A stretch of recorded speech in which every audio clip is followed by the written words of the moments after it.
Deathwatch.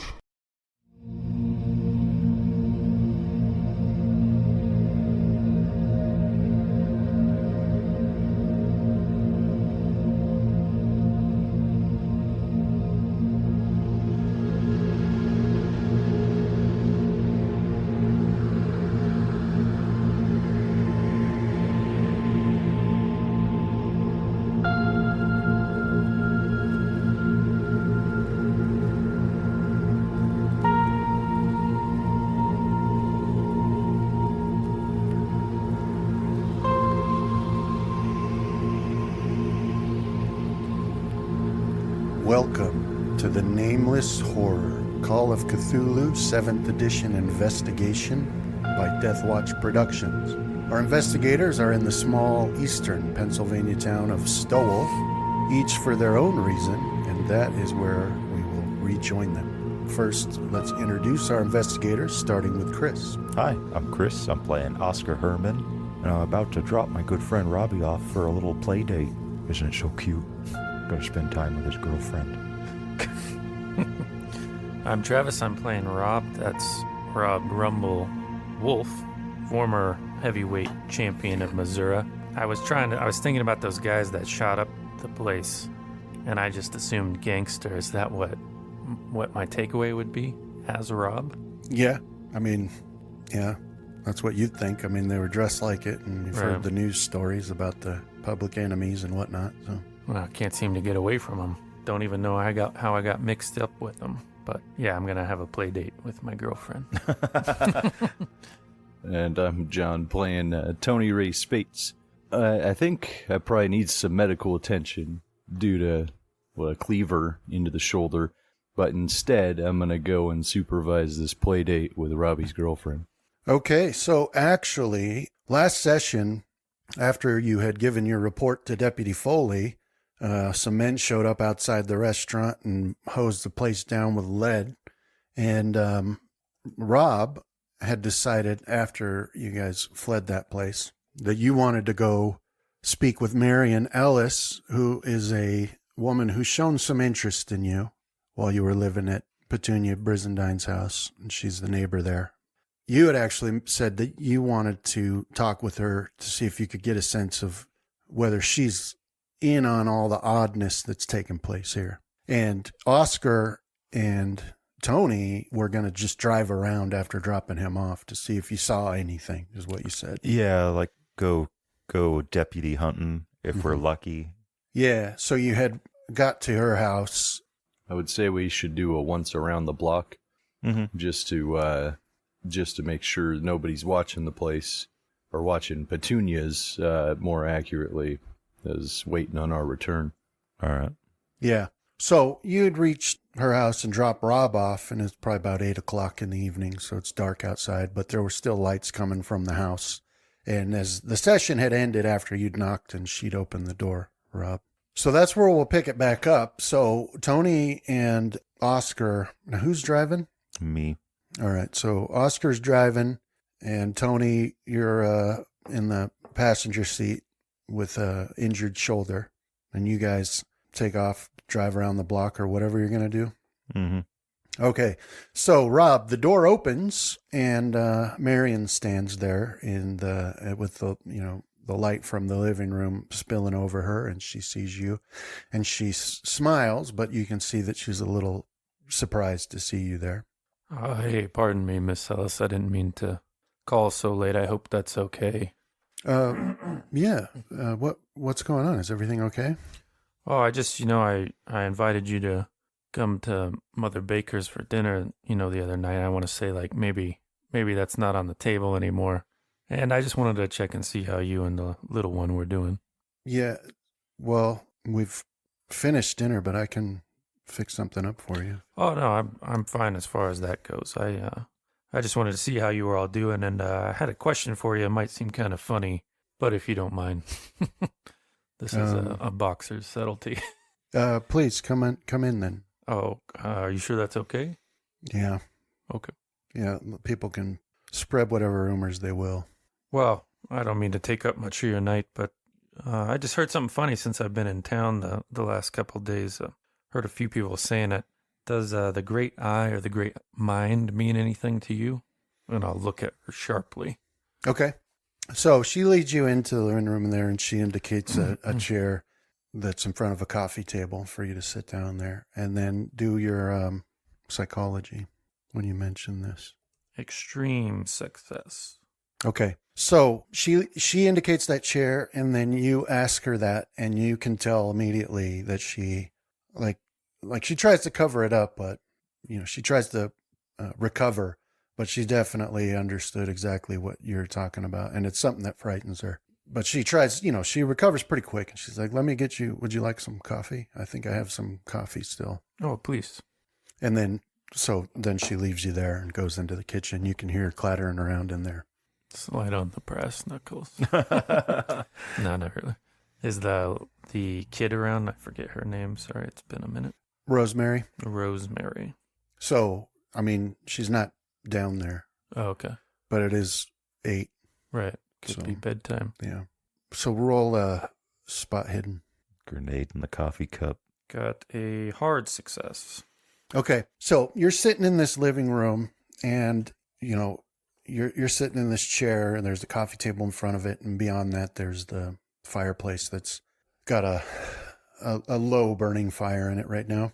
And to your left is the kitchen, but also there is the hallway that would lead to other parts of the house, and the stairwell that would go upstairs at this house.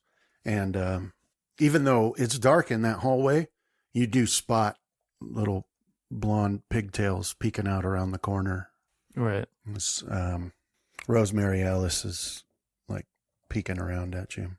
Well, I'll look at that spot and wink at her, but otherwise I won't say anything. Yeah, so she smiles and she comes out Oh, okay. to talk to you. And she calls you Mr. Rob. What are you doing here, Mr. Rob? Oh, I just wanted to talk to your mom. Are you supposed to be up, or you're not going to get in trouble, are you?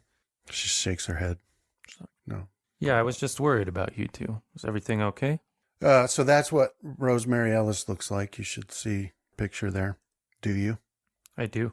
Okay, yeah, so that's what she looks like. And she's like got a teddy bear in her arms. And so, like all kids, they're forbidden from the creator to hold still at any given time. So she's like, bouncing from foot to foot and leaning over one of the other chairs and like popping back up. And she's running around the living room or whatever talking to you. But she's like, "Yeah, we're fine. Why do you ask? Have you seen Mrs. Brizendine? We haven't seen her in a while, and my mom won't tell me what happened to her." No, I'm afraid not, kid. I think she died, she says, with all seriousness, like with the seriousness that only an 8-year-old kid can attain. I think she died. Yeah, maybe she did. That happens sometimes. Got to be ready for it, but... Every time you enter the ring. Okay, so it's while, she's talking to you that the door swings open, and Marion comes in, and she's got a tray with some stuff on it. So we'll bounce over real quickly to Tony and Oscar. You're driving around. Which way did you want to go? I figure we're just going to, after dropping Rob off, just kind of go forward, hang a left, and then I'll probably do a figure 8 around the 2 blocks, right? Okay. Circle the 1 block and then kind of take the other. Yeah. And if Robbie ain't out by that point, maybe just start cruising, making our way towards the church. Okay. Set up over there, stake it out anyway. So when you pull away from Marion and the Brizendine boarding house, then you'll take a left and then another left. And this takes you behind the block that has Marion's house. Also, it takes you to the back of the block that has the auto shop that Rob works at, and past that field where he told you he had found the dead dog, right? Yeah. Past that field. And then once you drive down that way, you would take a right. That would take you alongside the auto shop that he works at and bring you to that intersection of Randolph Street that leads out of town, the only busy street. And then across that was where you guys had followed the truck, the Jensen truck, as he was going along that. So turning, doing your figure 8, turning right down Randolph Street, passing by that auto shop and the gas station, that also takes you by that house where the weird little girls were Also, it takes you to the intersection where you had seen an old man way up on a telephone wire, listening to people's calls or whatever. You don't see him out there now, but let's have both of you do a spot hidden while we're out driving around here. Son of a... Okay. So, Fail. Stoll's a small town and it's dark, so you don't really see anybody out and about as you're driving around. All the businesses are pretty much closed. You can see lights from all the houses, people that are still awake, but nobody outside doing anything. All right. So then you would take another right turn and start heading your way back towards Mary and Ellis's house there. Yeah. Yeah, I'll just kind of slow down when we get out front there, see if Rob's out yet, then start the other part of the 8. Okay. And if he ain't out by that point, time to start heading off towards the church. Okay. So yeah, you're doing that and you guys aren't seeing anybody out and about. Now Marion comes back in and she's got a tray and she's got some coffee and she's like, "What are you doing up, young lady? You get to bed right this instant." And, Marion gives a crestfallen look, but then, she bounces off and bounces up the stairs. And Marion sets this tray down on the coffee table and she sits down in the other chair and she's like, here's the coffee. I hope you enjoy it. Thank you very much. So yeah, I don't mean to drop by, late at night, just asking an oddball question out of the blue. Just a lot of people in town have been mentioning this, and there are those who are afraid, and there are ones who are even a little weirder. So I was just wondering if maybe you'd heard anything about it. Yeah, so you can tell that she's apprehensive, and she sort of leans closer, and even though you're in her house, she's almost whispering, but she's like, "Yeah, there's something very strange that's been happening in town, and I've noticed it for a couple of weeks now. People have been acting very strange. Some people have even just up and disappeared, and there's a lot of things that have been happening that just can't be explained. Like what happened next door. I mean, that's not a thing that happens here." And that's the sort of thing that makes you afraid to talk about it then? Yeah. Some of us have noticed, other people in town have noticed, but when we try to talk to people, we get very hostile reactions from people. And I've noticed that a lot of people have changed, like perfectly normal people. And suddenly it's like they're slow. It's like they're simple, if you know what I mean. I do know what you mean. And, I shouldn't lay this all on you. I mean, it's not your town and it's not your problem, but I'm starting to fear for, and then she stops and she looks towards like the hallway and you can see her cock her head to listen. And then she's like, "Marianne, you get upstairs right this instant." And then you hear the, pitter patter of feet on wooden steps. But she looks back to you and she's, "I'm starting to fear for Marianne even, because there's a couple of girls, a set of twins." Oh yeah, I think I heard about them. That, Rosemary. I'm starting to fear for Rosemary. So there's a couple of girls that are in her class, and they've been acting very strange, and people are saying very strange things about them. Like the sort of things you don't say about people, like that, that animals have disappeared and that people haven't seen their father in a while. And I've even heard rumors that people have heard screams From where they live? coming from their house. What else odd have you heard about? Well, there's a lot of things that you'll notice if you live in a town as long as I've lived here. Like, the incident with the foreclosure next door, that's been happening all over town. Like the man who owns the bank, my whole life, he's been known as a kind man who will do everything he possibly can to help people when they fall behind on their payments. A couple of weeks ago, it's like something changed, and now he'll take any excuse he can find to kick people out. And then people get moved in, people that are close with him, friendly with him, but not just him. It seems to all be centered around that professor. Like people go to his house and they come back different. Yeah, I heard something about that too. What about this church, or the minister at the Methodist church? You hear anything odd about him? Yeah, he's changed too. That's why I don't go to that church anymore. He started talking. He started giving weird sermons. Like, I've read the Bible, and he's given sermons that are in some cases the direct opposite of the meaning we're supposed to take. He started talking a lot about, how slavery is actually a good thing, and it's actually a duty for those of us who are of a higher intelligence. And I couldn't keep going listening to that. So something's changed around town.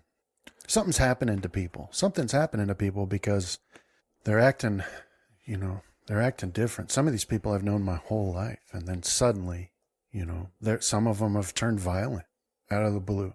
Some of them, they go from being a smart person to not being able to tie their shoes. Yeah, I think some of them go from not being able to tie their shoes to talking about things that I can't even comprehend. Mathematical formulas and movement of star. Like, what is that? I don't. So I'm not. Something weird is happening in town. So do a listen. Regular success. And then Tony and Oscar do a spot hidden. Barely. Good one. So I'm going to do a drive-by on Miriam's house. Yep. Okay. So it's while you're doing this drive-by, you can see that Rob's still he's not out on the porch yet. And Oscar, you're driving and you just happen to notice that there is a car parked alongside the street further down that wasn't there last time you made this circuit. There's no lights on in it or anything. It's just parked there. You don't see any people, but there is a car there that wasn't there.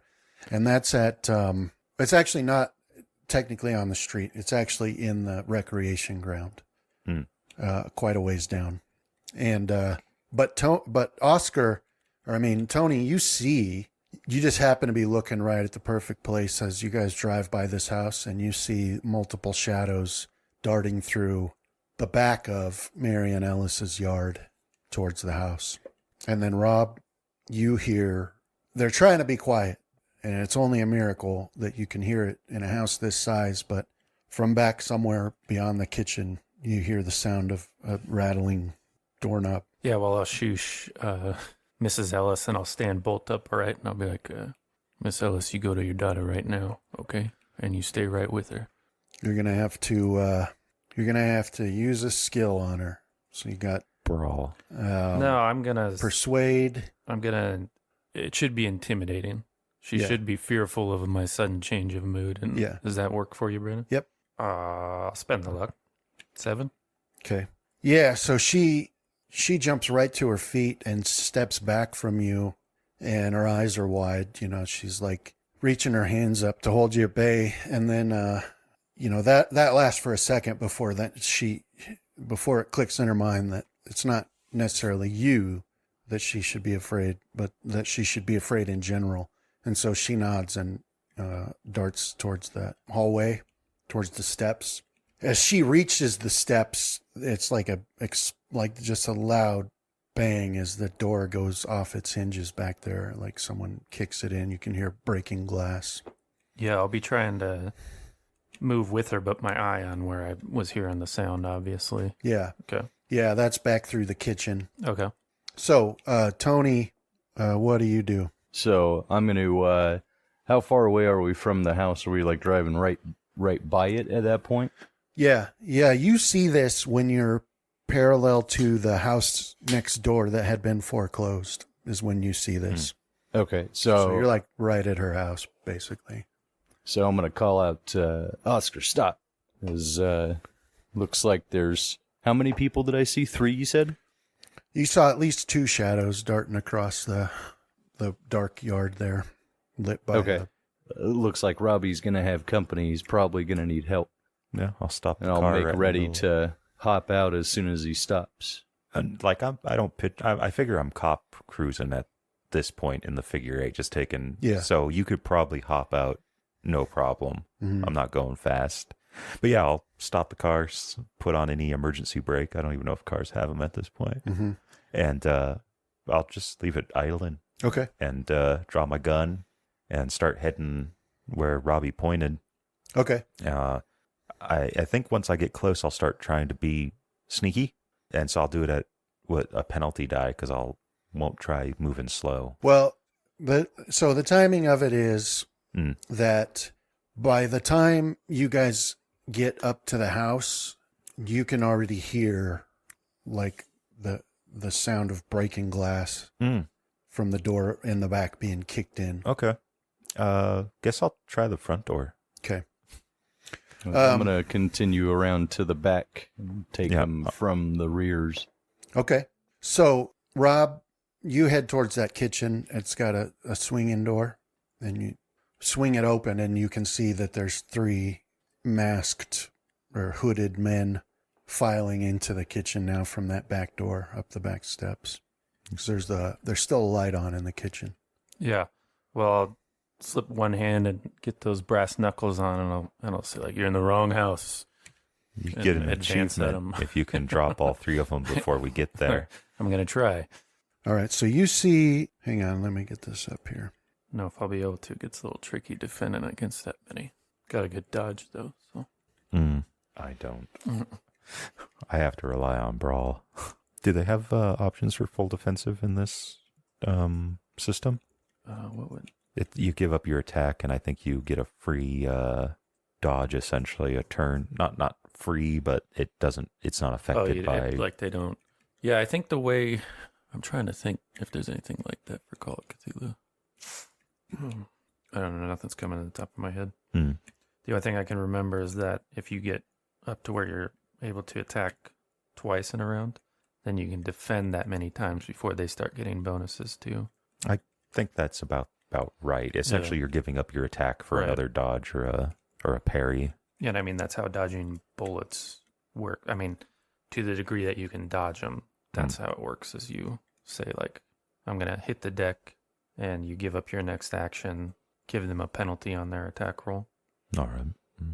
So I imagine it'd be easy to extrapolate that over to melee. Okay, so Oscar's going to the front door, and Tony's going around the back. Let me get this set up here. Where is that? I was just looking at those grappling rules. I was liking what they had in that. Or like because they were doing hit location for it too. So if you're grappling like the head, you're asphyxiating. Right, so you only have to overcome like the HP in that area or something. Yeah. Yeah, it looked pretty cool. Yeah, I was adding the back end stuff that would just come up in a table roll that was from the BRP to my Call of Cthulhu tables, like the effects from wounds on different areas that they had listed in there. Because I was kind of struggling a little bit with what a major wound means, like how much discretion the keeper has at maiming the character. So I think if I codify it like it is in the BRP, I think they added a luck roll during the healing process that if you fail, you it's like a permanent effect, basically. Yeah, they've got rules for like what the permanent damage is. But it's in this one, it's like if it's a serious wound. Right. Yeah. Which is any wound that's like half or more in a single wound of your max hit points. But I was I'd start out with like a really severe description of it in your guys' case, and then I'd reel it back a little bit because you wouldn't fail or fumble on the healing checks, which I think is where the injury would become more permanent, right?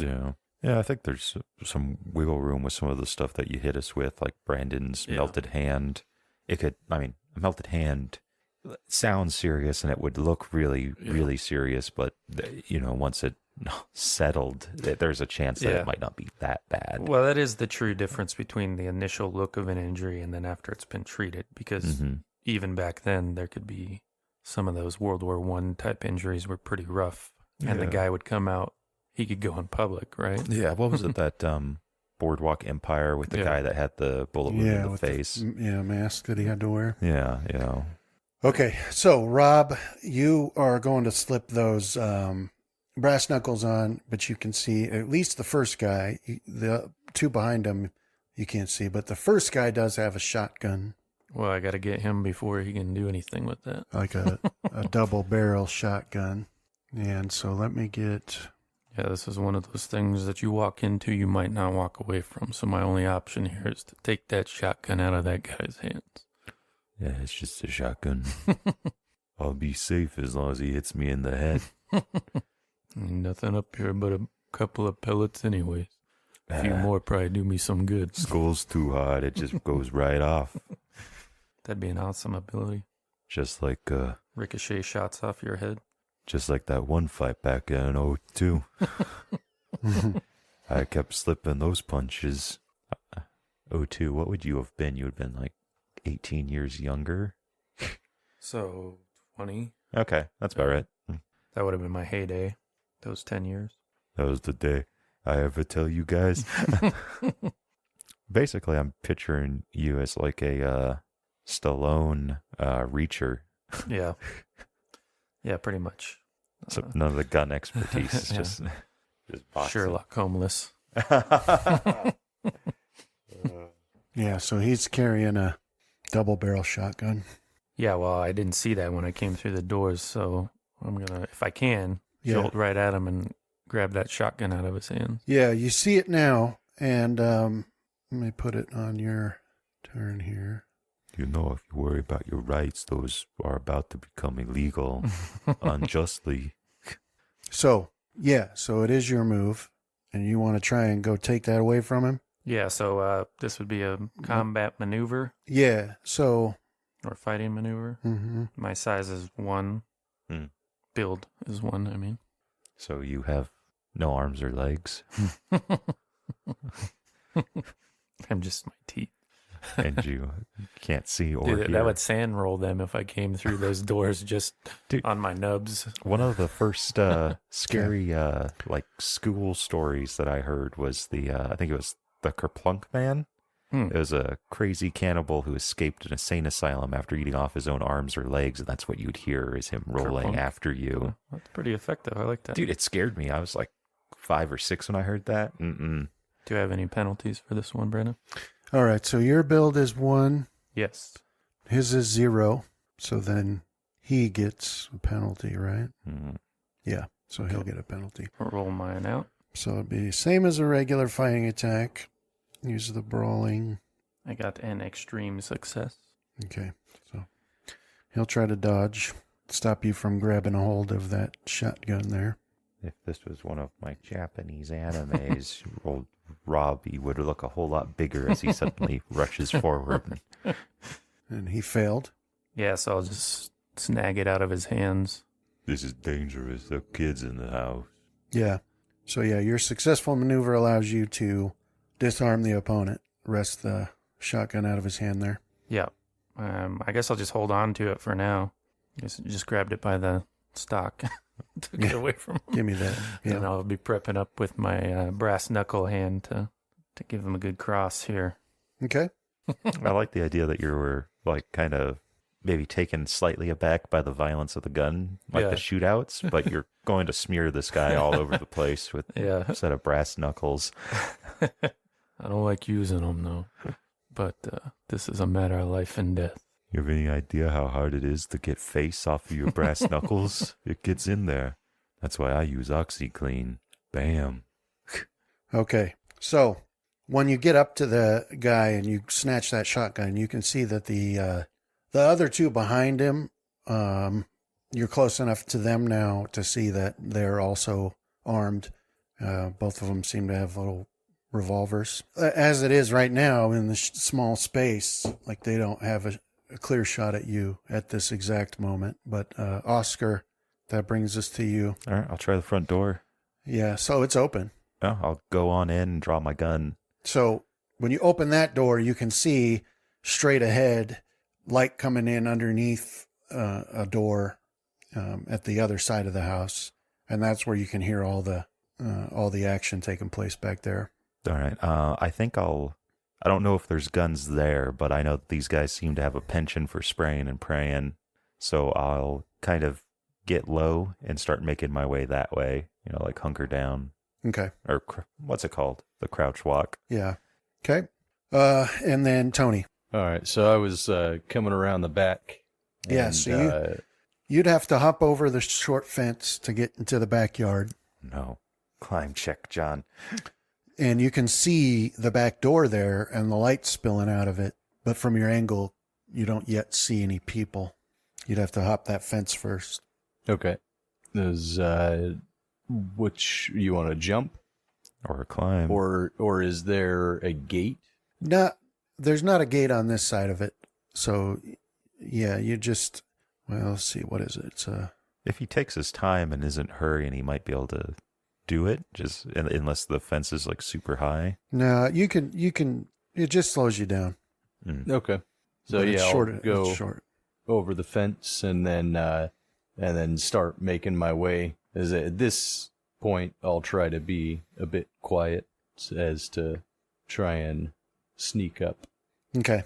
So you hop that fence and you start moving towards the that open door there where the light's spilling out, and you can hear someone shouting, "You should have minded your own business." And then back to you, back to these guys. So Rob, you had snatched this shotgun out of this guy's hand, and so he just is going to take a swing at you. Okay. He's going to do a brawl at you. Yeah, I'll just try to duck it. Hopefully I can see it coming from a mile away. Oh, man. We'll see how he does before I have to spend luck. You were taken aback by how quickly you're just yanked the gun out of his hand. Only works that way in the pulps. Yeah, so he failed, and you were trying to dodge. Yeah. Okay. So it was just, I didn't read it right, but he didn't throw a good punch either. Mm-hmm. Give me back my shotgun. No fair. Okay. Yeah. So yeah, he takes a swing at you, but misses entirely. Then the guy behind him, he like steps forward with his hand outstretched with this revolver to get a shot off at you. Some taxi driver gunfights right here. Mm-hmm. Mm-hmm. And this is also the one that said that you should have minded your own business. Me and Tony going to walk in, and you're going to be sitting in a corner. Vagrant hero saves mother and child. Yes, I would think this situation probably is starting to make me lose my cool a little bit. So I'll probably just say something ridiculous like, they got a kid in the house. What are you thinking about? Or something like that, Yeah. It ain't right, and I'll be getting, my face is starting to turn purple, that sort of thing. Yeah. Like I'm kind of, like Oscar's kind of nervous about starting a gunfight in here. Yeah.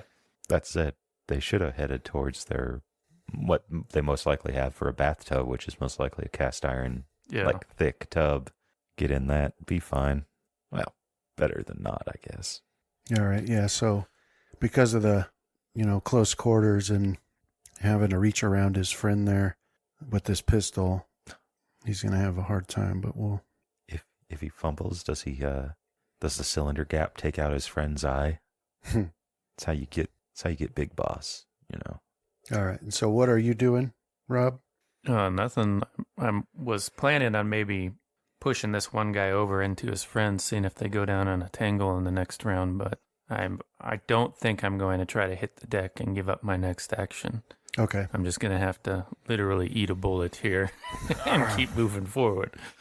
Don't matter how hard you can hit. The angle of it was sort of off, and it just... Now I got this weird pot in my hair. All right, let me look up something here. I think I can take a 38 round. I can definitely take a 32. You can get up to a 45, it gets a little iffy. There was a guy I fought. He punched. It was at least a 45. Didn't break the sound barrier, but man, bam! All right, so He exhausted himself in the third round. yeah, okay. So he's got cover and concealment, which is a penalty die. But he's also firing into melee. All right, so he'll need two. Okay, so let me do this again here. All right, so handgun fires at you. A fumble means he hits his ally, but he doesn't fumble. Okay, Wait, sorry, that's wrong. as an aside, Brandon, I have to tell you how nerve-wracking the Tommy gun shoot up the restaurant thing was, because when I was listening to it again and when it was being played, you'd be like, an Oscars hit. But then you'd reel it back. But it was like that in all the rounds where you're like, gotcha, Rob. And they're like, and Well, like, oh, wait. Yeah, I keep hitting the wrong little buttons Right, when yeah. you're supposed to add a penalty. No, I do that stuff a lot too. It's just kind of funny because I'm like, please don't get shot. Well, if there's precedent, I'm going to start doing it too. Yeah, that was really nerve-wracking, especially because I think just right before that you were telling us about How damaging the McCracken with his like full auto machine gun was doing like 60 points of damage. It's like, I don't got 60 hit points. All right, so he does miss, but he doesn't miss bad enough to hit his own ally there. Okay. So where's this round heading off at? Yeah, so this round will go through the wall into the stairwell, which, you can see the wood splinter. You can hear screams from upstairs, but it's just right through that door into where they're doing their fight there. Looks like they're letting me off the leash. And then this third guy, at this moment, he climbs up onto the counter. It's the only way that he can try to get around to come at you from the other side. So he's climbing up on the counter, crawling towards the sink. Then it'll be your turn, Rob. Yeah, so you can't be doing this. They got a kid in the house. And I'll rush forward and hit that first guy, center of gravity, and try to knock him back into the next two guys. So I guess this is another fighting maneuver. Okay. Any different modifiers in the last roll? No? Should have just seen if you could have fisted the North Star at his head with them brass knuckles of yours. Got a hard success this time. Yeah, so he'll try to counterattack you and take a swing. We'll see. But he fumbled. Nice.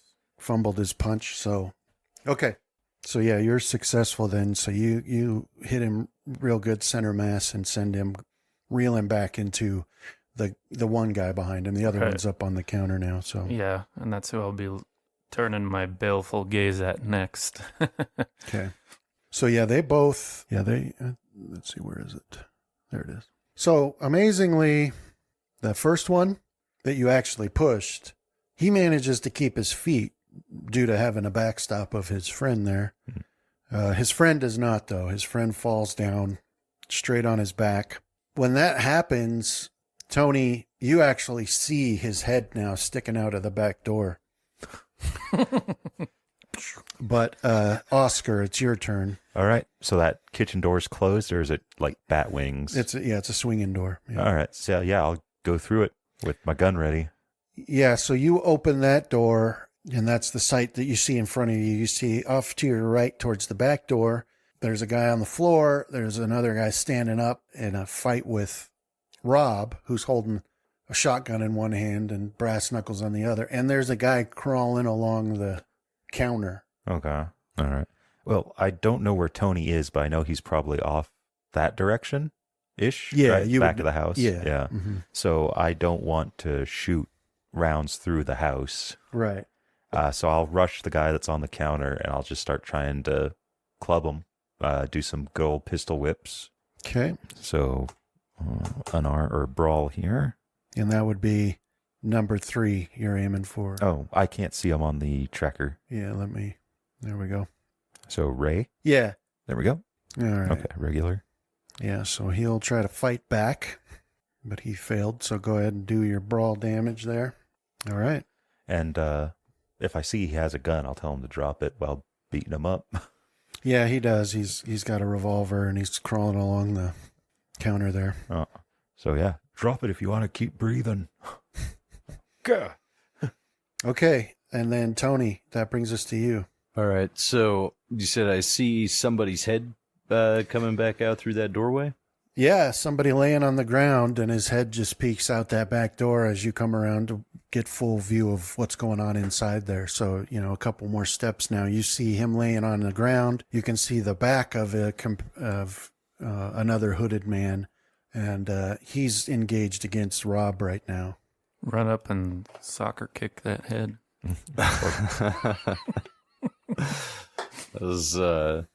Does that guy on the ground look like he's still mobile? Oh, yeah. Awake? Yeah, he's okay. Scrambling, trying to get up. So, I'll go up and attack him. Tell him that if he wants, it almost mirror what I guess what Oscar's probably saying in there is that if you want to get out of this alive, fella, you better quit fighting and then quit resisting. come down with like I don't know if I want to do a kick to the head. It seems like a bit. Well, You it's might be able to. 1920s. Come on. I was going to say you might be able to just hold him at gunpoint, maybe persuade or intimidate him into not wanting to act, whatever your strengths are. Yeah, because I'm also thinking that I'm probably not in the best fighting shape right now. So yeah, I'll pull that Colt pistol out and just point it at him. Tell him better stay down, and then I'll use intimidate to try and get him to do what I want him to. Okay. So hard Nice. intimidate. Success. Okay. All right. Yeah. You step up and you point this gun at him. He's looking up at you, with wide eyes, but you can tell also right away that he's like not entirely with it. The look you've seen on some of the other people you've dealt with here, like they're slow, but his eyes are wide in shock as he sees you there with the gun pointed at him. Tell him even stupid understands a bullet. Don't try it, fella. Okay. Okay. So this guy, Rob, this one you've been fighting who kept his feet, he's going to try and take his shotgun back away from you. Well, that was a mistake, buddy. Yeah, I will. So he's trying to maneuver on you, so he'll get a penalty. I'm just gonna try to dodge it though, just to hold it out of his reach. Okay. Not rolling good on these dodges though. It's okay. He fumbled. So what happens when you fumble? What, an attack? Yeah. It's sometimes they tell you, like if you're shooting in the melee. Yeah. But Yeah. the general rule for a fumble is to increase the horror, right? So Yeah. it would be a horrific outcome. So Trips and falls, hits a corner. yeah, something like that, or I don't know. Could be that in the struggle he does get his hands on it and It I goes hit off. the trigger. Something like that, right? That's you have a lot of license with it. That's been my read of it anyway. I like that. So he goes to reach for that shotgun, but he trips and falls, and he impales his head on the pile of wood there for the stove. Mm. Oh, like a splinter. Mhm. Well, it's a good size one. I mean, it definitely goes right into his brain, through his eyes. He's still kicking. And so he's all twitching and stuff, but he's out of the fight. Uh, I'm like, oh dang. I didn't mean to take it that far. yeah, if the gun had gone off, I was going to start saying what you were saying to them to you. Right. Jesus, Rob, there's a kid in this house. Sometimes I get a little curious. That's what we'll all be saying. What, Tony, don't you go a little wacko too? I know Oscar can't stop killing. I can lose my temper. I've stopped killing. I just don't like to I stop don't killing. didn't necessarily say I go a little wacko. It just doesn't bother me as much. Oh, Some people, they're just begging for it. seems like a good time to quote from the Sermon on the Mount, though. Like, I can't remove that splinter from your eye until I get the plank out of my own. I wish I could help you, buddy, but we all got our problems. Okay, so this one that you're pointing the gun at, Tony, and he's got his eyes wide. He doesn't move. He does what you say. He's still got a revolver in his hand, but he doesn't move to point it at you or anything. And he's holding very still. Oscar, that one who's on the counter that you clubbed. 3. Yeah, 3. Okay. So he's still got some fight in him. So he's going to try and shoot you with his revolver there. Am I close enough to brawl the revolver hand instead Yeah. of try to dodge? Okay. Yep. Yeah, you can fight back and try to. Good roll. 1 luck to make it extreme. Oh. Well, I guess I'll wait and see. Yeah. So if you pre-spend it, he'd just roll a critical or something. Yeah. Dude, I was rolling so many ones, testing stuff. Oh, yeah. I brought old Charles Stanton over for testing, and I like to roll 98s and 89s with him. Yeah, it adds to the cinematic effect. Meanwhile, I like to roll. Was it like impaling damage all the time? Especially if I'm shooting at a child. I forgot his voice, so he's going to have a slightly different accent, I think, unfortunately. All right. So he got a regular success. All right. So can I smack this gun to what I would deem as a safe direction? Yeah. Okay. Yeah, so we'll say you do that. He points it at you to fire, and you knock it to the side, and some bullet goes flying through the other wall there towards the stove. And then Rob, your turn. Yeah, so I'll pull that guy on the counter down, right? Let's grab his firing arm because he's pointing it at Oscar. Yeah. So I'll just grab at the elbow and because he's got to be up to precariously, I imagine. Yeah. Just pull him down to the ground. Okay. Hard. Yeah, hard success. All right. So yeah, you grab him and yank him down, and he falls onto the floor and drops that revolver. And then Oscar, your turn. I'll give some kicks to the guy that Robbie just pulled to the ground. Okay. So what is that? Bonus die? Yeah. 1 bonus die. 40. Okay, go ahead and roll damage. Oh, 1. Yeah, so you give him a good kick in the ribs. You can hear the air leave his lungs. Yeah. Say it wasn't as good as it could be. Like the kitchen's kind of cramped and Yeah. can't get a good... Little does he know, I can click this button and now I'm a car. All right, and then Tony, that's to you. So that guy on the ground that you've been pointing the gun at, he hasn't moved. He's just looking up at you with wide, surprised eyes. And inside you can see that they've brought that other one to the ground. Just past this one that you're pointing the gun at is another one who's laying down with his head at an odd angle and a piece of wood sticking through it. And his feet are twitching like crazy, but... Is his other eye just staring sightlessly at the ceiling while he's agonal breathing? Basically. Yeah. Staring at Tony. Right. Well, this guy's doing exactly what I asked him to, so I'll just I'll keep. Yeah, you just like you talk to a frightened horse. All right, it's like that's right, fella. Just Nice you just and keep easy. keep looking at me, keep staying still, and you'll keep breathing. Did you disarm him yet? No, now that I see that you guys got it taken care of, I was gonna have one of you guys come and grab his sidearm there. All right. Probably, Oscar. If you're looking at me, I look like I'm about to start wailing on this guy we pulled to the ground. My face is 2 shades redder than normal. Okay. Yeah, so basically the fight's over. So you got this guy on the ground. All right. Good job, Robbie. And I'll walk over to, or call out, you all right, Tony? You want to come grab this fella's shooting irons? I'll look at Robbie. You got this guy? Think you can handle him? Yeah. Yeah, boss. Yeah, well, I'm like, yeah, I'll kind of snap out of it for a minute, and I'm like, yeah, I got him. All right. Yeah, I'll go over and I'll grab the guy's revolver. Okay. All right. Yeah, so you snatch up that revolver. That other guy's just bleeding out onto the floor now, but he's clearly dead.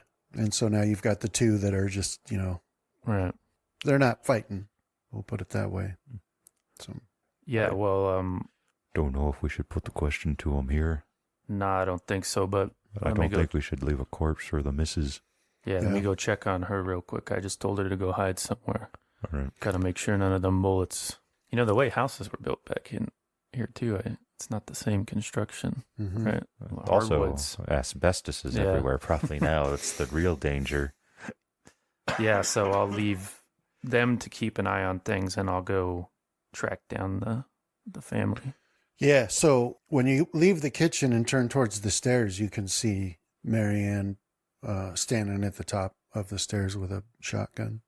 Oh, nice. And Roll it out of her hands. No shotguns. She's pointing it down in your direction, but and she's obviously frightened, but she's like, "What's going on?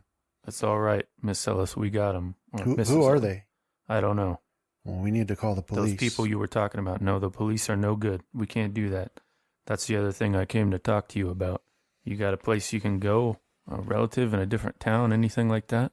No, Well, I have no one else. I reckon there's going to be a whole lot more trouble than what happened right here coming up in the future. And, maybe my friends have some ideas, but I think we got to get you out of here for now. There's nobody else you can think of? Nope. Is there My husband died. There's no one else. the train ran right into this town, right? Yeah, Does it run out at this time or? not the type that takes people. Right. She'd have to wait for Yeah. tomorrow. Show her how to tie one of them hobo travel bags and Right, and off you go. Just don't mind the other weirdos. There's a church, like what, 10 miles out this way. Just get Well, your no, that was bindle the next idea, and was to start give her walking, lady. Give her my cash, put her up for the night, and then her and the kid can head out Yeah, of she town in said the morning. there's nowhere she could go since everybody she knew started acting strange recently. Well, I think you're going to have to leave Put Mrs. her up Ellis. at that abandoned house that we were using for our hideout. little That hideout isn't when we exactly came safe back in. for. I think it's maybe better than here. For the night, at least. You got maybe 2 or 3 minutes, Mrs. Ellis. Why don't you go grab a couple of things, and then we're going to put you up somewhere, and I'm going to give you some money, and that way you can buy a train ticket, and you just go to any church when you get to a town, and you tell them you need shelter. I'm sure they'll take you in. As long as it's Protestant, I can't speak for the Catholics. Because you can set her up with a vehicle says- if we make a You stop got that at 2 or 3 minutes, Miss Ellis. You got to go quick. Okay. Somebody sent these guys. All right, so she turns around, and you can hear her run around yelling for Rosemary to, get up and get dressed and stuff. So you can hear all that commotion up there. But down in the kitchen, the two living intruders there, they're not saying or doing anything. So what would you guys like to do? Well, I don't know if we still have any more of them handcuffs or not, but if we don't, maybe we should get some rope, secure these fellas. I don't think we quite got time for that just right now, Tony. Just in case, drag this corpse outside. I don't think they'll be coming into the kitchen, but they don't need to see it. I think we All right. might just head over to Petunia? Yeah, Yeah. it was next door. We might just head over to Petunia's to get any questioning done there, figure out what we should do with these two, so they can just lay on the floor for now. Yeah, when I All make right. it back in there. I can cover them if you... I want you to carry the body out. I'll cover okay. him. I don't trust you with guns, really. It was just that Whitmire's one incident. reputation treat. Did you shoot badly in this one? Well, I missed a bunch of times. I Yeah, mean, I me didn't too. shoot somebody else, but Yeah. Well, that's what I'm saying. It's not that it's not that I think you're going to shoot me on accident. Even it's just that I don't trust your aim. yeah, I'll Trained like you. start were. dragging the body out then. Yeah, when I make it back into that little kitchenette, I'll be like, well, I probably could have bet some money on it turning out this way. Sorry to drag you guys into some trouble, Mr. Herman. No problem, Robbie. We need to kill some time for the midnight mass anyway. I'm thinking about dragging these two over to Petunia's, putting a question to them. Okay. If you want to get that lady of yours out of here, take the car. Got till midnight. Okay. Yeah, I think I was just going to put her up in that house and have her hit the trains tomorrow. All right. I'll be back shortly. All right, you two. On your feet, walk slow. If you twitch wrong, I'll start putting rounds in you. All right, so they stand up, and they got their hands up, and they follow your instructions. So Yeah, I'll take them over to Petunia's, tell them to sit down, stay quiet. okay, Think I'll yell at Tony to bring the corpse that way too. Bring the baggage this way. okay. And So you, Rob, you want to get Marianne and Yeah, after I talk to Oscar, I figure they'll have had their couple of minutes, so I'll start hustling them up and taking a precaution not to lead them out through the kitchen or through where they'll be dragging that corpse or taking the other guys to Mr. Herman's car, where I'm going to go it's still probably idling in the street. take him to the house. well, no trains are going to be leaving, but the train station is open Yeah, I mean, for people to wait for a train. That's what Rosemary says, or I mean, what Marianne says.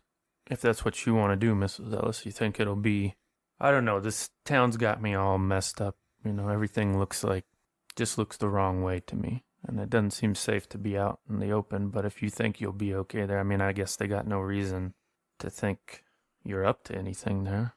They might now have a reason if somebody was watching what was going on here. Well, I mean, whatever you think is best. I don't even know where we would go. Well, we're squatting in a house, an empty house at the edge of town. Okay. Nobody's in it right now.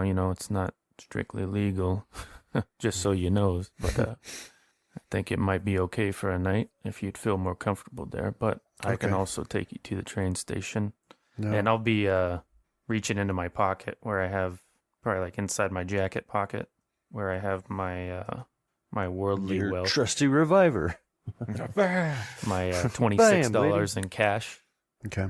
And I'll be giving that to her. And it's probably in, like a collection of different types of change and Mm-hmm. and bills. And it's not much, but I think it should last you hopefully till the trouble is over. And another thing, Mrs. Ellis, if you ever see me again, which I hope you do, but if I'm talking anyway about a great eye or the terror in the sky, you just turn and go the other way. You got it? I understand. I'll do exactly as you say. But no, she does protest and say that it seems like they would be safer if they just stayed with you. I'm not going anywhere safe, Miss Ellis. Going back to the old days. The blood for blood days. Okay. So yeah, she'll hustle her daughter with her and what, into the car? Yeah. Yeah. So Rosemary and Marianne, they'll get into the car there. Rosemary is like almost immediately falls asleep despite the excitement. But Marianne, she's looking around with a worried expression on her face. And then you were taking the other two live ones over to Brisendine's boarding house there. Yeah. And I'll have them sit down, and I'll kind of keep a half eye on them, but I'll be watching, seeing if anyone comes creeping, seeing if the dirty work's done. Okay. All right. And so, Rob, you're going to drive them to that house? Yeah. Okay. And then are you going to come back here? Yeah. Okay. I'll leave them the shotgun I recently liberated. Okay. If she didn't bring hers. Yeah, no, she didn't. It's travel size. And I'll say there's like a big closet here in the house. Might be the best place for you, so you don't have to watch at a lot of different angles. I'm paying special attention because now I'm a little paranoid about being attacked there, even though I kind of thought that might happen if we went back there. Yeah. It's really like brought it home for me. So They got eyes everywhere. yeah, I'll be paying special attention when we're driving away, and when we get to that house, if anything looks off to me, there might be a change of plans. Okay. Yeah, do a spot hit. Hard success. Yeah. All right. So yeah, despite you're paying special attention to everything as you go and keep an alert, but you don't see anything that stands out of place to you. Okay. Well, I don't think they know about it yet. So yeah, I think you'll be okay here for the night. And I'll come by in the morning. But if I don't, you're going to have to go down to the train station on your own. Okay. So yeah, she nods. You can tell she's scared, but she's strong. So, she keeps her shoulders squared and tells you to be careful. And I'll take the two of you out to that dinner we were talking about the other day when this is all over. Maybe in a different town. Yeah, I think so. I don't trust the meat here. I ate a bunch of it. Oscar still won't tell me what he meant about this Wendigo. I don't know about that stuff, though. All right. Now, what did you guys want to do while he's gone? You got these two prisoners. Start asking some questions, right? Yeah, I figure. I think I'll warn Tony to, try not to get too loud in case people come creeping. But, yeah, I think we're going to ask some questions. I think we kind of already know what to expect, but it still needs to kind of happen. Yeah. Yeah, and that's exactly what happens. Like, you start asking them questions, but it pretty quickly becomes apparent that they don't have the mental capacity to really provide any information. I mean, there is some mumbling about the great eye or the eye in the sky. After that, basically they just go back to drooling and swaying slightly back and forth. So you're not able to really get much information from them. I mean, they have IDs that ID them as, Ray McLaughlin and Lewis Harrington, Harry Wilson, but that doesn't really tell you much. So you're not really able to get much information out of them. Mm-hmm. Any suspicious cars or people go walking by outside, though? Do a spot hidden. Yeah, so you're looking out front at some point, and you don't see any suspicious people or cars go by. You do catch a flash that seems out of place at this time of night, way up on the cliff behind the recreation ground. Up Like- where that professor's supposed to be. Well, That direction, or this? that's the same elevation, Mm. but the professor's home is quite a distance away still. Okay. But up, on the top of that cliff that's at the back of the recreation ground, you can see some lights, like work lights or whatever, like headlights moving around up there. Mm. But I think that's quite a ways off. So looks like they got some people working this late at night, Tony. so when you say that, it does sort of like cause one of the prisoners to gives him like a jolt and he laughs and he gives a jolt and then he laughs when you mention that, and he talks about Mr. Massey. He says, Mr. Massey's got a gold mine. Mr. Massey digs up gold. Mr. Massey digs up gold from the gold mine. But the gold's not mine.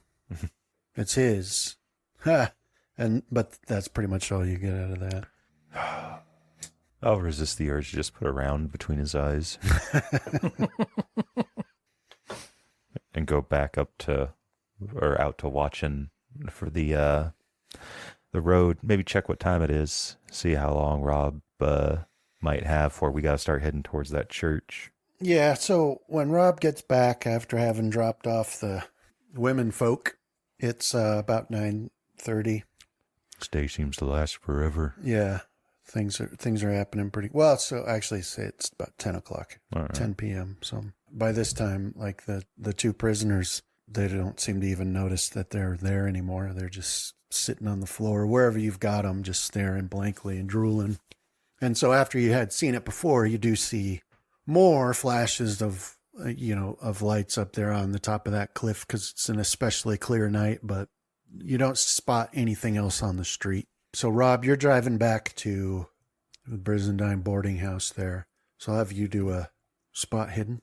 As you pull out of the Oh, fumbled. house down Cannery Road, take a right, and you're heading back into town. And Sort of got to get Wait my a car second. totaled. I'm not in the same town anymore. No. I accidentally crossed dimensions. yeah, so you'll get to Main Street, take a right, and then Oh, man. that brings you back over towards Elmer's Steakhouse, and then you in that direction anyway. But you pass Bedford Street, High Street, and then you get onto the road that has the boarding house there. But you don't actually see any other traffic while you're out and about. So Yeah. Dude, that's a fumble. He's got to have some. Like a sudden drive test because something darts out or something. So you make it back to the Brizendine house there and pull up and, without any event at all. You got lucky. It's going to come back to bite you, Yeah. man. Climb check. Probably I missed the people spying the house or something. Yeah. Come back to a dead woman and her daughter.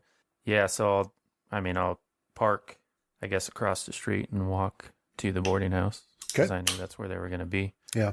I still am keeping my head on a swivel as best I can, but I guess at this point, adrenaline's kind of dropped a bit and Yeah. Okay. Getting tired. getting a little sloppy. Been a long day. All right. So yeah, Rob enters the home and then you can see, they got the prisoners in there and they're not doing anything. So what would you guys like to do now? You've got a couple hours before the midnight mass. Did you get anything out of them? Not really. Same old babble. But we did get that old Mr. Massey mines the gold from his gold mine, but the gold's not mine. It's his. I'll point up to the lights. Seems to be burning the midnight oil. That's up where the professor lives, huh? It's like the no. same elevation and it's the Right. same direction. It's a rich folk area. Yeah. Yeah, Mrs. Ellis mentioned that professor again. I think it looks like you got two groups of people, some that are just scared of this great eye and some like these sorts here. Well, Mrs. Ellis had heard about it, but she was just terrified, because people would, what'd she say? They'd intimidate her about it. yeah. And I fear that we're probably starting to skate on thin ice. So I Yeah. think, depending on how this midnight mass goes, we'll probably pay the professor a visit tonight too. Maybe just get some answers out of him. But I would prefer it if we could get a little more information about the man. Don't like running in headlong. What did you guys do with the dead body? Yeah, he's somewhere in this house probably. Probably just have, Tony drug him over. Tony put him in a room. Okay. Now we got to figure out what we're going to do with these two. Well, we either tie him up and leave him here, or we can... I'm sure we got enough time to drive out to Jensen's place and put him up with the sheriff and the other one. How long's the Or Jensen the ride? chief and the other It one. was like an hour though, wasn't it? Yeah, it'd be like an hour to go there and get back. Yeah. Yeah. Uh, It's only 10, right? Yeah. We do need to check on the sheriff and the Jensen boy that's out there. We ain't seen them all day. I do kind of worry, though. I think old Deputy Alexander's playing a good game here. That or he's just damn lucky and I'm a damn fool. Maybe a little bit of both. All right. Get up, you two idiots. Going to Jensen's. Okay. yeah, I'll grab one and Yeah, hoist him up. they stand up without resistance.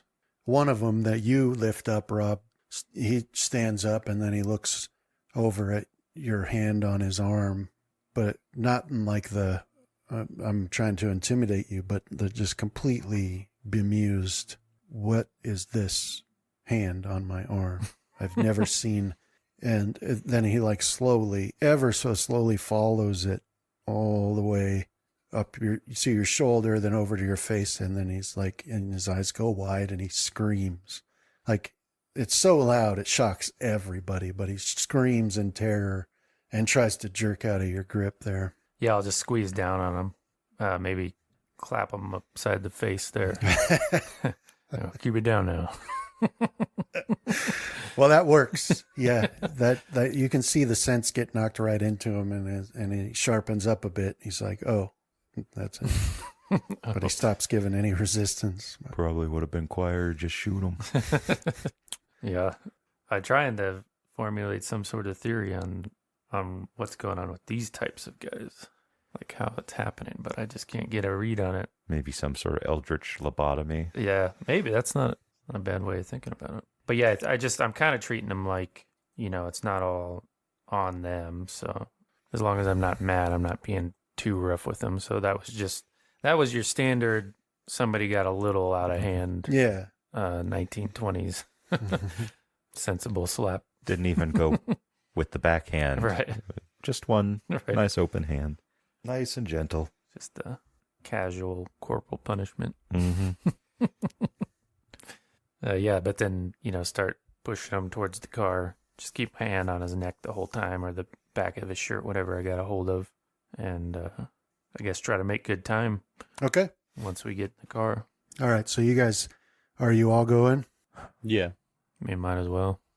Part of me kind of wanted to hang about and keep an eye on the place, but Not a bad idea. yeah, I don't know. Yeah, I think I will do that. All right. I'll hang out here, keep an eye, see if anyone happens by. It's been all quiet so far, though. Yeah, that is odd that. Well, we'll be back as soon as we can, Mr. Herman. All right. I'll take the shotgun out of the trunk and enough ammo to keep me happy. All right. Is that a twin bandolero? Twin bandolero and like a as much as I can hold it between my teeth. Okay, so let's have, so you guys hop in the car and you go to take these guys to the Jensen farm. Let's have a spot hidden from, well, all of you over the course of this. And then a drive from you, Rob. Of course. We got an extreme success. Got a regular success on the drive, and I failed the spot hidden. You fumbled it. I didn't fumble. Oh, I see. I'm looking up further. That was the one before, yeah. All right. So Oscar failed. Rob failed. Tony, extreme success. You drive. Okay. So you guys take these prisoners back to the Jensen farm, and while that's happening, Oscar stays at the Brizendine house and keeps an eye out there, but nothing of any note happens at all. You're able to get these two new people out to the Jensen farm and get them tucked away, and because of your good driving, even in the darkness, you make good time. So it's just a little after 11 when you make it back to the house. Okay. We'll be sure to refresh their Yeah. food and water. Okay. Yeah, so when you get to the Jensen farm, there's no indication that they've even done anything or, had any thoughts. They're just still stuck in that staring blankly mode. So It's almost like, Mr. Spates, somebody told them to do something, and when they couldn't do it, they just don't know what else to do with themselves. It's like they got no thoughts of their own. But what do I know? yeah, so Drive. Oscar, it's just a little after 11 when they make it back. All right. You didn't see anything during that time, so I was wondering if I should push it. I was thinking I'm just getting tired and kind of stupid and jumpy. Is the penalty? You could kind of run with it from there, or not the penalty, but the consequence. Yeah. Yeah, if you want to push it, you can. Okay. Swear to God, game. You. All right. That's a fail on the push. Yeah. Okay. All right. So, they leave and, it's pretty late at night. Lots happened today. So you're just keeping an eye out the windows, looking at things. And, But yeah, I think we're basically running on a nap. mm-hmm. Okay. So, yeah. So what happens with you, is you've gone into overdrive now. So you're pretty much jumping at everything. And, anytime the wind blows and the trees move, you're jumping at that. So you're extremely hyped up by the time those guys get back. And that's what we'll say for now. And so then you guys got about, I'd say 45 minutes before the midnight mass is where we're at now. All right. Let's head on over there. See if we can get any sort of advantage, any sort of angles before we send you two in there. Sounds to good. be something. Okay. So when you arrive, you can see that there's other vehicles there. But rather than being inside, there's about 20 people, mix of ages, of townsfolk, some couples, some single people, dressed for church. But rather than being outside, they're all gathered out in the parking lot where there's a bus. The Reverend is out there and he's, going around talking to people. Everybody seems to be having a good time, having conversations, but they're standing out in the parking lot around a bus. And then it was Tony and Rob were going to go? Yeah, they were invited by the minister. Yeah.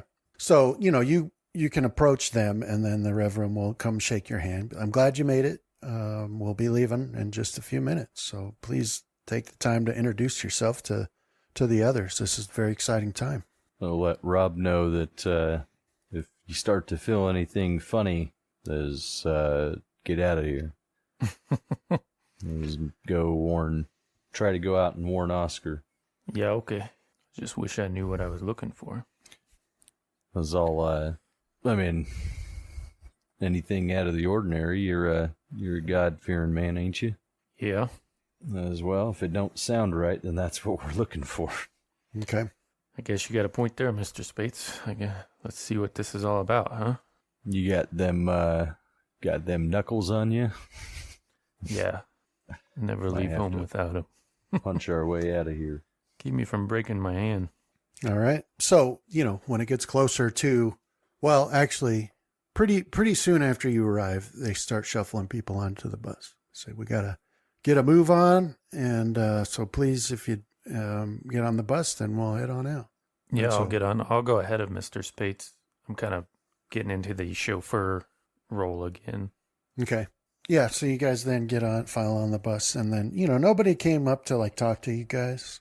But you do spot here and there some looks coming your way, a little bit snooty. And, you recognize because you're not dressed for Right.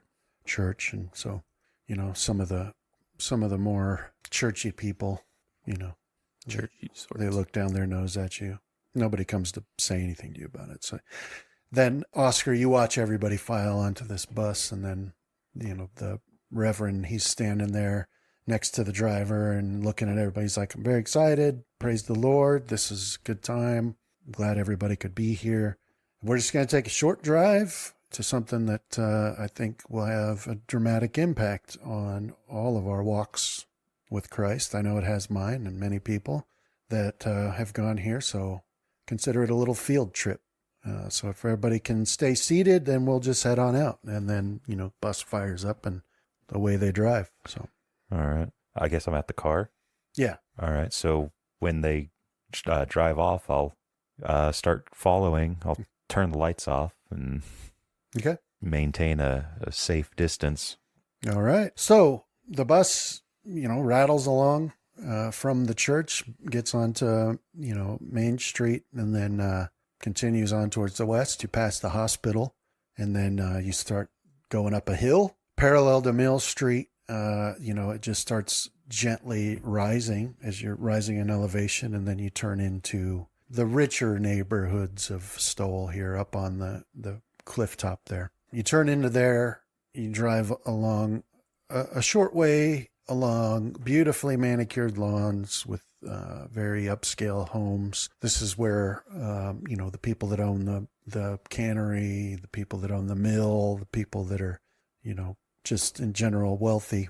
And then finally, the bus comes to a gated property, and you wait for a moment while the gate opens. Or no, sorry. You pass a lot of properties that have gates. When you come to an area where there is a gate, but it's open.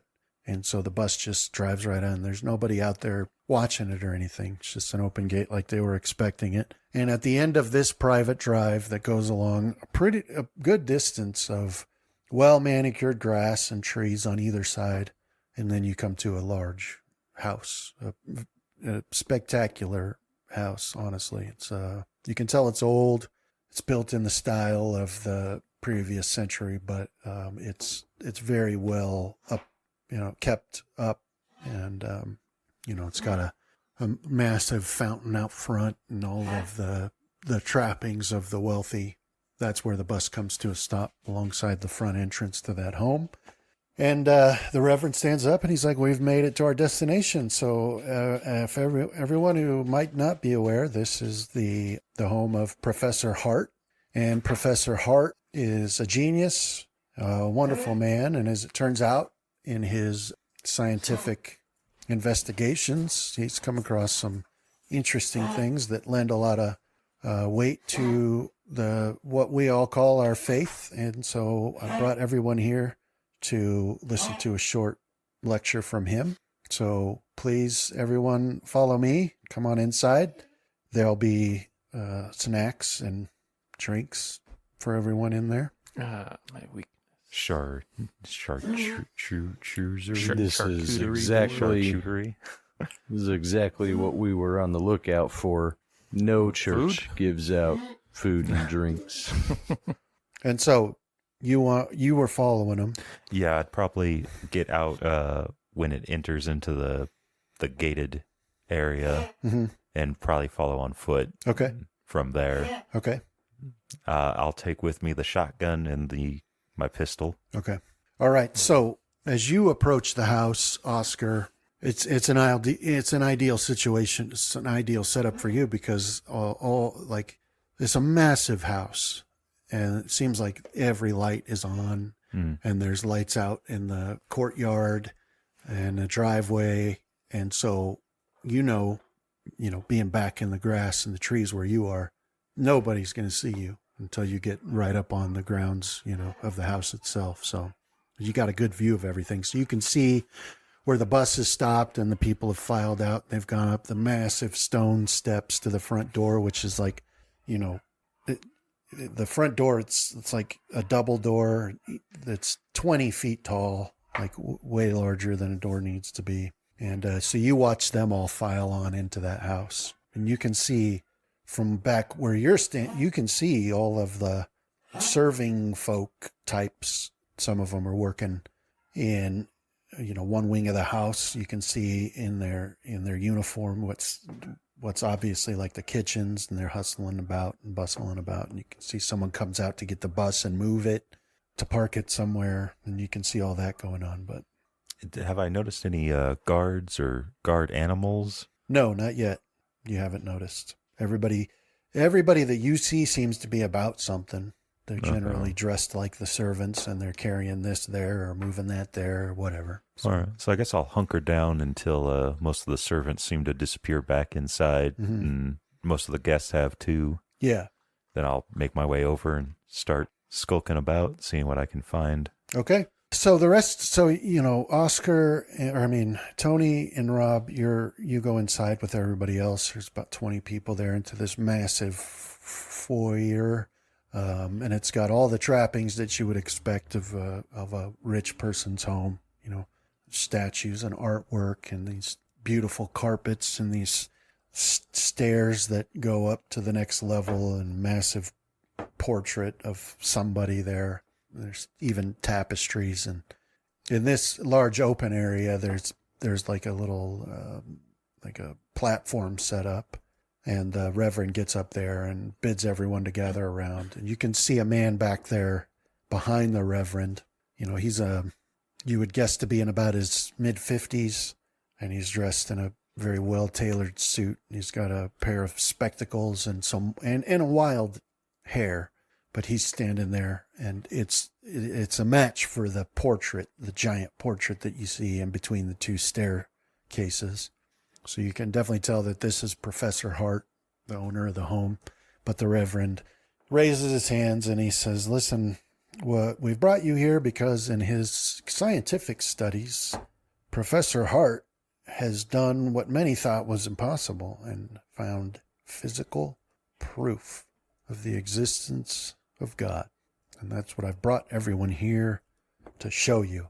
He's created a wondrous, fantastic telescope. And with this telescope, we're able to look on the very face of God. And I have done this myself, and so have many others. And it has provided us with exceptional capabilities far beyond what we would have ever thought possible. It's turned some people who were smart into exceptional geniuses. It's turned people who were particularly empathetic into even more empathetic, able to even intuit the feelings of others, to help them through trauma. So that's what everyone has been brought here for. So if you all just wait your turn, this telescope doesn't work unless Professor Hart aligns it for each individual. So please help yourselves to the snacks. The serving folk that you see going here and there will provide you with anything you need while you wait your turn and get to know each other. It's a very exciting time. This is not something that this is not an occasion afforded to very many. And I myself very excited to see how God touches each of you as you look upon his face for the first time human beings ever done so and lived to talk about it. So that's what he says. And then, people start, like, you can see excited looks on people's face. They're like, oh my goodness, we're going to see the face of God, right? To you, Rob. Yeah, that's what I'm worried about. God's the original sand loss. Yeah.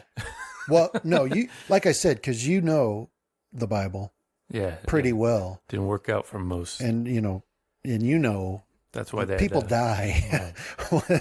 They had to partition up the temple, right. So that, but that's what's going on there. So well, right now I'm just thinking that they're just selling something. Like, this sounds like a pitch, right? But obviously there's more to it. So yeah. I've seen better snake oil salesmen. It's like the one that's took my girlfriend.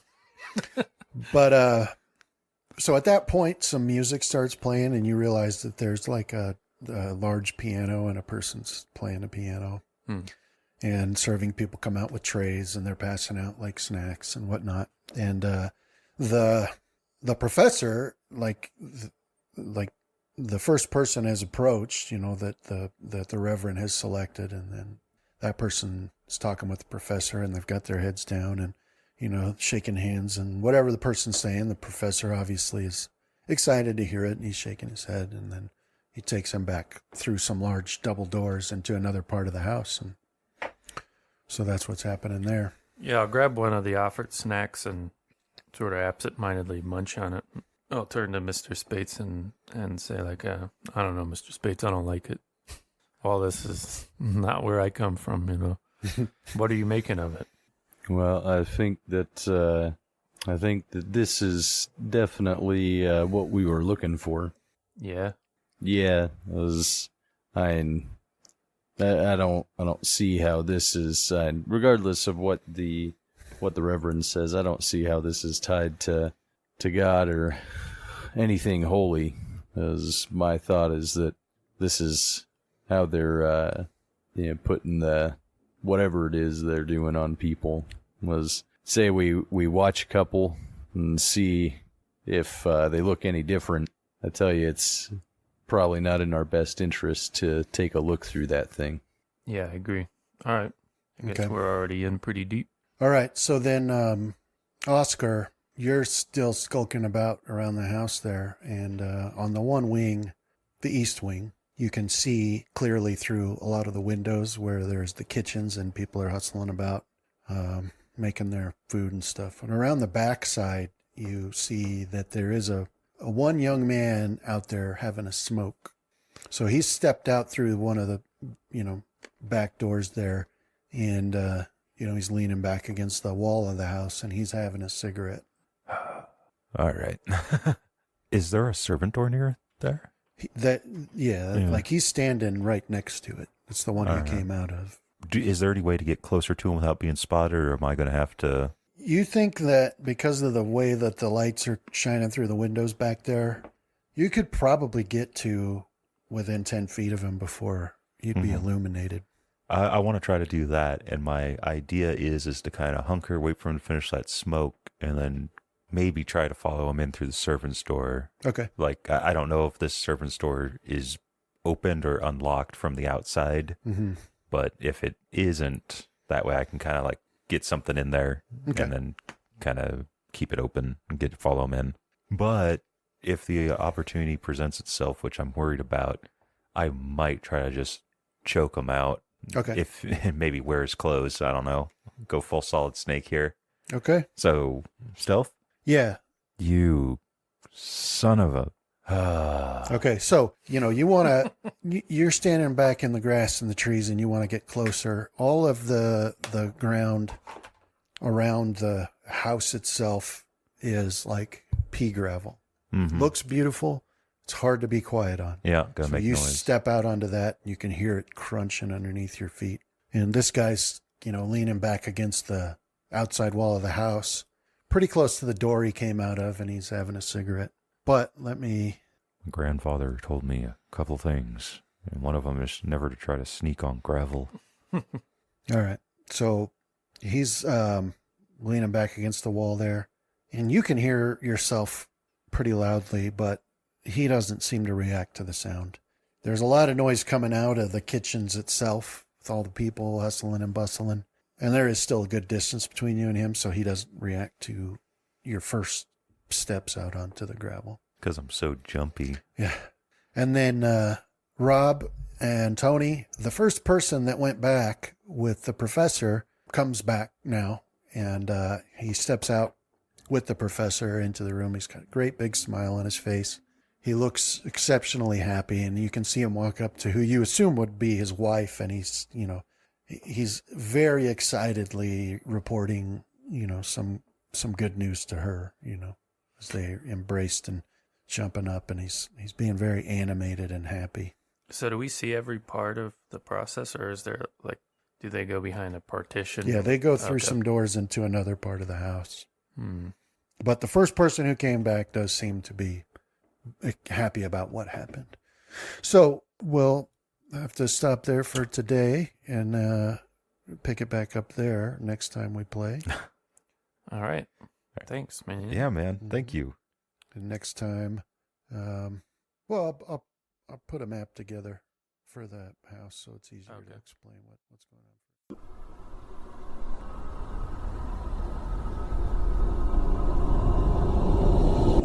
This has been a Deathwatch production. Thank you for listening.